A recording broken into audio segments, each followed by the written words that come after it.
Hey now, and welcome down to KC Toy Reviews. We are here today with Dafoe by Toys Battalion, aka William Dafoe from the original Sam Raimi's Spider-Man trilogy. That's right, Green Goblin's Norman Osborn lieth in front of us. Now, clearly the initial observation is they missed the mark on this one. So, let's dive into those details together, grab each other's hands digitally, and dive right the hell goddamn in. Alright, so, as I mentioned, initial observation on this guy is indeed rough. You might be asking yourself, well, Casey, why the hell did you even buy this thing? And that answer is simple. Did you see Spider-Man No Way Home? And the epicness of that movie? It was phenomenal. One of the best Marvel movies in a long time, and of course, one of the best parts of that movie was The Green Goblin by William Dafoe. We all remember the scene where he was getting punched in the hallway, fantastic lighting, just starts laughing as he's getting punched, just absolutely amazing, and I had to have everything from that movie. So, I found this by Toys Battalion. From my understanding, I saw somebody in the group, Toys Battalion is not only Toys Battalion, they are Toys Era and Infamous. You know, now I think about it, man, Toys Battalion are the ones that put out that ridiculous Kingpin. I do have a review of that up, but it was a Kingpin that was basically quarter scale, absolutely outrageous, great quality, but he was so big, it was just perplexing. I'm not sure how that meeting went with Toys Era or Toys Battalion, whatever, you know, when they were all around the table saying, yeah, this is the size to go with. I don't know what the hell they're thinking, but anyways, back to this guy. I mean, Kingpin has a little bit of relevance. We're in the same universe still, but yeah, let's dial into the face sculpt a little bit more, actually. Yeah, so, I mean, listen, this thing's not really good. It's a decent face sculpt. However, as a representation of William Dafoe from the original Sam Raimi trilogy, I mean, they missed it. I can see it. Obviously, we can see William Dafoe there. There are some similarities in this face sculpt, don't get me wrong. But the grander picture is they missed it. And, I mean, you know, through the lens, it's hitting it decently right now. The shadowing kind of under the eyes there, around the chin, the nose and stuff. It doesn't look horrible, but I will say it actually looks a little bit more off in person than it does through the lens. I think the shadows are giving it a couple extra points right now. And the only reason I mention this is recently SL Customs released their version of Norman Osborn, and I personally think it looks a lot better. So I'm going to throw a side-by-side of Osborn on the left by SL Customs, and let's go ahead and throw William Dafoe on the right side, just so we have all of them side-by-side to say, hey, who looks like who's the best. You know, I definitely will be picking up the SL Customs. I don't think that this figure in front of us is horrible by any means, but, you know, given that the suit and the body and the stand are very easy to pull off, you know, whether it be customization or any company trying to pull it off, that part of this review is going to be pretty straightforward. You know, we really bought this thing because of the head sculpt. We wanted Norman Osborn, we wanted William Dafoe, Green Goblin, represented on our shelves. And unfortunately,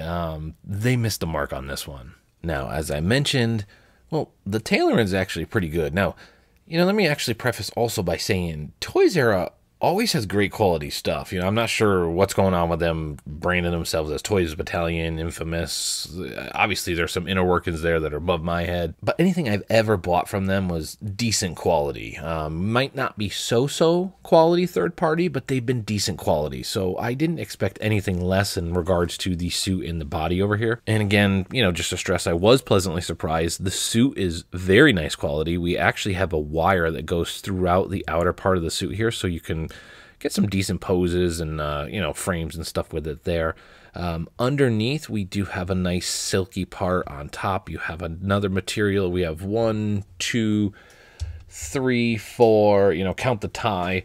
5 layers of clothing there. We do have the pants, decent boots on him. I don't know. I find it hard for me to sit here and dive into the suit on this guy. It is pretty straightforward. If it was a piece of crap, I'd say, hey, this thing's a piece of crap, but the suit quality is actually fairly nice. You know, if anything, and I don't even know if this is a knock, it is so black, you know, like matted black, that every little speck of dust shows on the suit.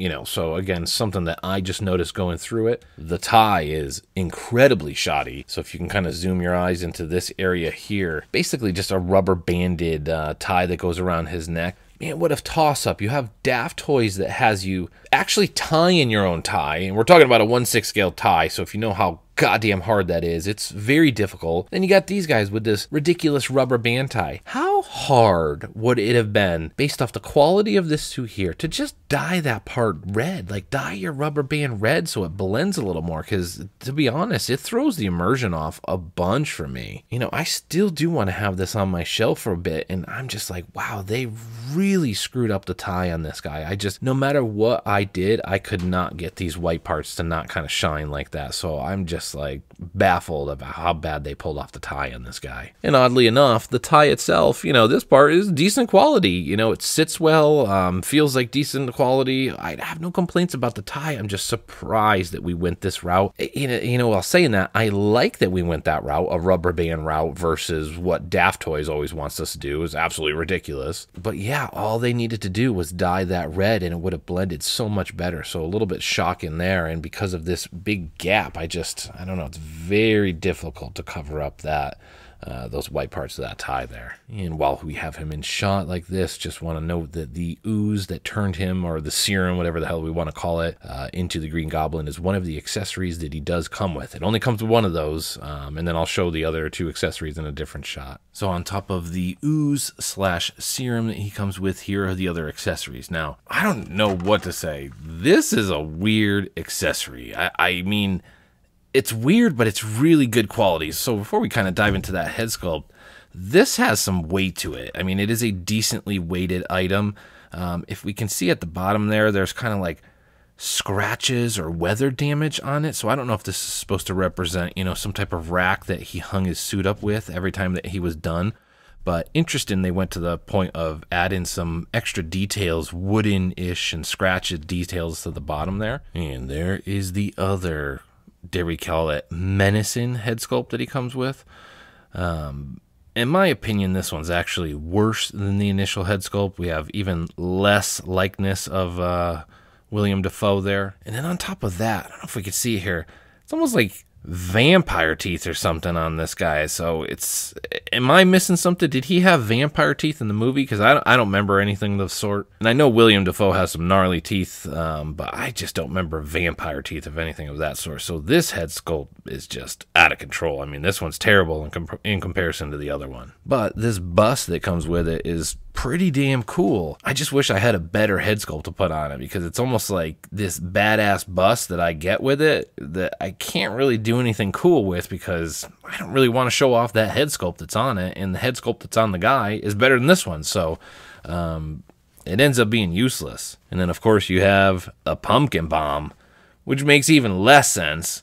When the hell did he ever throw pumpkin bombs in the Norman Osborn mode? So makes no sense they threw a pumpkin bomb in there. Just such a weird random inclusion to have a pumpkin bomb there. And you know, as always, I'll throw it out there. I mean, that's great. It's an extra item that we have, so I don't want to knock it too much if somebody likes it, but it just to me made no sense, and something that they threw in because they didn't know what the hell else to throw in there. If anything, give us a couple vials of the serum. I don't know, 2-3 vials versus a pumpkin bomb. I don't know. But ultimately, this is cool, this is bad, and that doesn't make sense. And just kind of a quick side-by-side of our current variations of Norman Osborn and the Green Goblin. To the left, we have the Fiend by Toys Era, and obviously to the right, we now have the Foe by Toys Battalion. Soon we will have the SL Customs Norman Osborn, and of course the Hot Toys Green Goblin, which I do believe includes a Norman Osborn head sculpt. Now, as you can see through the lens, they do pair rather well next to one another. We do have the atrocious vampire head sculpt in the middle, but the ones in the back, I mean, they don't look bad next to each other. I just have a hard time not seeing that terrible tie. But other than that, I do believe they contrast off each other well, and they will be a good pairing on the shelf and in my display.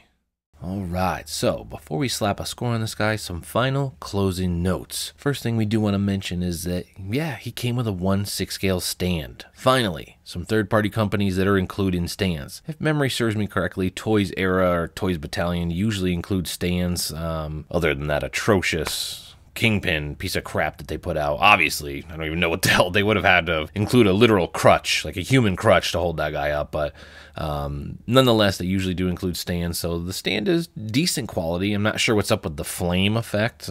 Pretty random in my opinion, unless it's something that's going over my head. And then on the front of it, it is branded Dafoe, so at least we have the name of our guy here. I recently reviewed Thunder Toys Spider variant.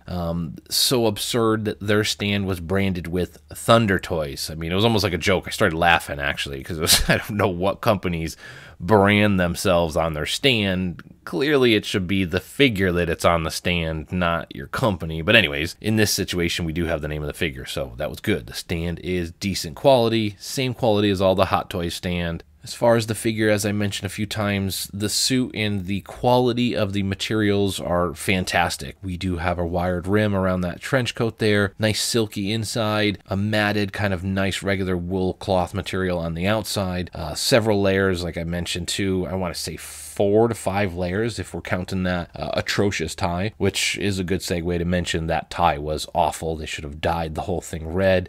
Throws the immersion off on this guy. I mean, it really, really does. I know it's something to not gripe on too much, but something about that tie was awful. And then, of course, as we work our way up, the head sculpts. I don't want to call it a piece of crap, but it's just not great. I see William Dafoe, but I don't see William Dafoe. Ultimately, they missed the mark on this. I think SL Customs is going to have a better head sculpt. Both of them kind of look weird in a way, but SL Customs does look a little bit better. But ultimately, I do think it was one of the best parts of No Way Home, so I'm still excited to have a Norman Osborn on my shelf. You know, in this day and age, I don't think perfection is something that comes very often, so I'm not going to be griping too much. I'm still excited to have him next to the Fiend, my other Goblin by So-So, right in that Spider-Man display. I think he will fit well. You know, I shouldn't even say this, but take a couple feet back, you know, step back a couple feet, and it doesn't look horrible. You know, we shouldn't say that. We shouldn't have to put on blinders. You know, it should look good right up close. But ultimately, if you step back, it doesn't look horrible. And I think you would know, especially if he's in your shelf with Green Goblin and Spider-Man, you're going to know that is Norman Osborn. That is William Dafoe, and it works. I guess the last thing, too, price point a little high. It was around $180, I believe, on this guy. I want to guess that because of the bust that came with it and the decent quality, that's why this price was a little bit higher. Should have been in the $150 range, in my opinion. Get rid of that bust because it was almost completely pointless. It's great, but what are we going to display? Some half-ass quality head sculpts? I'm not going to do that. So ultimately, had they taken that bust out of the equation, I think we probably could have got this guy down to $160, hopefully $150 range, which would have been more appropriate. But as far as a score, I mean, what's floating around in my mind, like I said, I usually just go what's hitting my chest. It's a 6.2 out of 10. Unfortunately, that hits the realm of me saying I can't suggest this, especially to new fans, new subscribers. This is nothing that I could suggest. Are you a diehard No Way Home Spider-Man fan like me? You need everything on your shelf? Well, yeah, then I could see some sense in why you'd pick it up, but are you looking for a representation and perfect likeness of Norman Osborn? Well, unfortunately, this isn't it. And that tie as he's spinning, still, it almost pisses me off. It's like, why didn't they paint it red? It just doesn't make sense. Anyways, 6.2 out of 10. Norman Osborn, No Way Home. Hopefully we get to see this character again someday in the future. But that's it for us here today. KC Toys, Norman Osborn, No Way Home, Spider-Man, Green Goblin!